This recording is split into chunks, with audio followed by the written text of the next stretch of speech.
Have you ever faced a moment that could change your life forever? A moment where fear and excitement collide, and you have to decide, stay safe or step into the unknown. I got a call that I never expected. Mr. Perkins, I'm reaching out on behalf of the US government. We have an opportunity that requires someone with your expertise. The mission?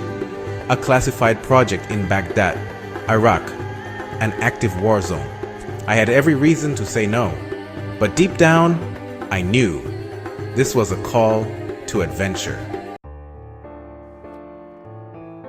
3 days later, I was at Dulles International Airport, stepping into the unknown. Before I left, my wife asked me one question. Do you feel like this is where you're meant to be? I did. Growth happens when you step outside your comfort zone. What's an opportunity you've hesitated to take because of fear? What if saying yes could change your life? When I arrived in Amman, Jordan, I expected tension and danger. Instead, I found warmth and hospitality. My guide, Abdullah, greeted me not as a client, but as family. A guest is family, he said.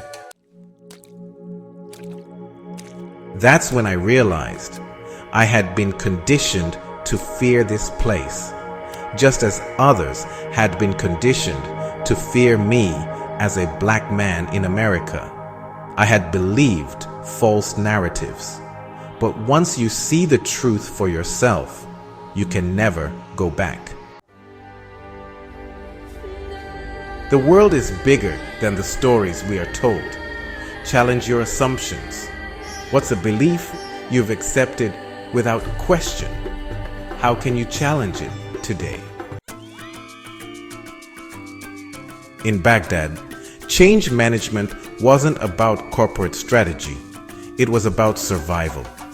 Every conversation, every negotiation was built on trust, hard-earned and easily lost.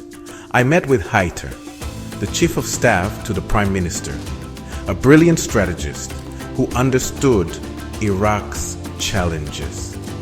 Through an interpreter, we spoke about the future of Iraq, not as policy, but as a nation struggling to rebuild itself.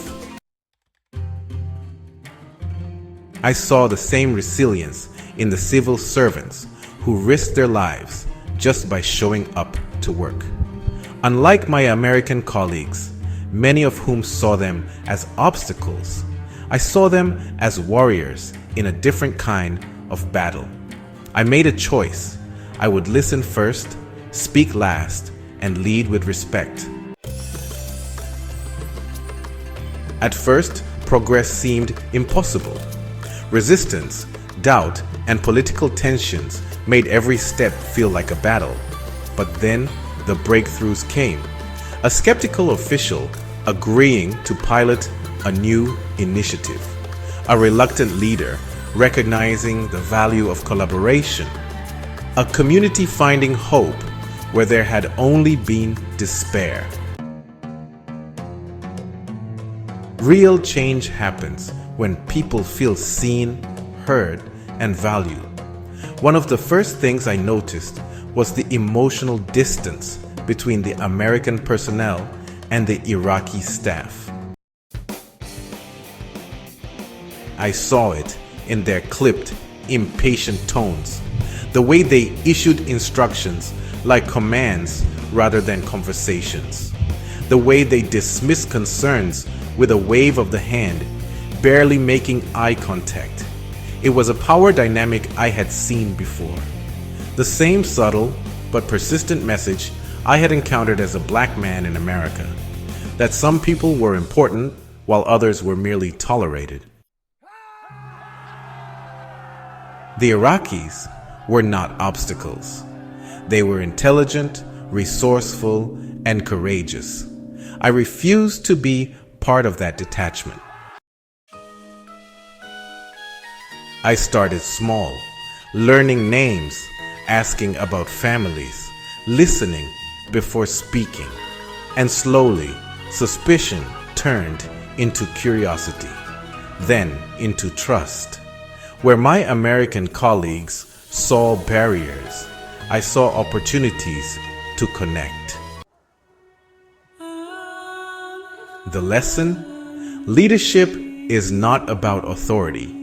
It's about connection, trust, and vision. The road to transforming COMSIC, Iraq's policy coordination hub, wouldn't be easy. But by embracing modernized workflows, delegating authority, and investing in people, we laid the foundation for an effective and accountable government. The real test, however, wasn't in strategic reforms. It was in shifting the culture, a culture that prioritized collaboration over control, professionalism over politics, and trust over fear. The legacy of my time in Iraq wasn't in policies or frameworks. It was in the people who now lead with a renewed sense of purpose. Amid war, I found tranquility.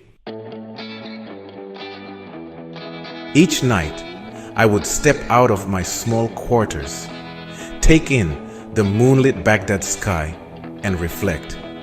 I was walking under the same stars that had shone over the great civilizations of Mesopotamia.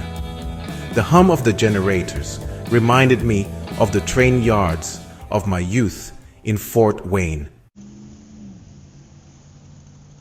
It was strange, wasn't it, that amid war I found peace, that in a foreign land I felt echoes of home, that in the simple act of walking 57 steps to the latrine, I was reminded of my place in something far greater than myself.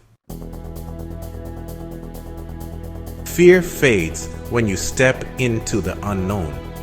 Truth is found when you experience the world for yourself. And real adventure begins when you say yes. Every week, Rosemary and I prepared to brief the Secretary General of the Council of Ministers Secretariat, summarizing the week's accomplishments and outlining the road ahead. It had become a routine, but no amount of repetition dulled the tension of the journey. Our route to the COMSEC building wound through 3 heavily fortified checkpoints, each manned by guards with automatic weapons, their eyes sharp with suspicion. The ritual was always the same: coming to a halt, stepping out of the vehicle while it was meticulously searched, submitting to security checks at the building's entrance, then proceeding through the labyrinth of corridors to our briefing room.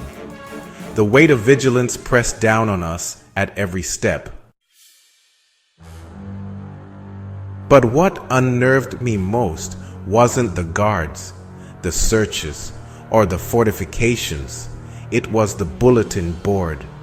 The wall of remembrance stood near the entrance, an unspoken testament to the human cost of simply showing up for work. Each day, a new face, sometimes more than one, was pinned to the board. Civil servants, translators, security personnel, people who had walked these same halls just days before, now names without voices, lives reduced to photographs and brief elegies. Even within the relative security of the green zone, I felt the shadow of that board looming. I could retreat to my quarters at night, my safety all but guaranteed. But my Iraqi colleagues? For them, the green zone was just an island. At the end of each workday, they crossed back into the city, knowing that someone, perhaps an insurgent, perhaps a faction with an agenda, was watching. Some were followed. Some never returned. These were not just bureaucrats. They were warriors of a different kind. Brave, resilient, unwavering in their duty. They risked their lives daily, not for recognition, not for riches, but for the hope of a better Iraq. I met with Haiter before every briefing, and each time he carried the weight of that board. It never gets easier, he would say. And yet, every day they showed up. My journey to Baghdad taught me that growth happens when you step outside your comfort zone. It showed me that fear is often based on the stories we are told, not reality. It reminded me that real leadership is not about authority. It's about connection, trust, and vision. Now, I ask you, what's your next adventure? What fear is holding you back? How will you step into the unknown? If this story resonated with you, hit the like button and subscribe for more stories on leadership, growth, and transformation. Your journey starts now. Let's go.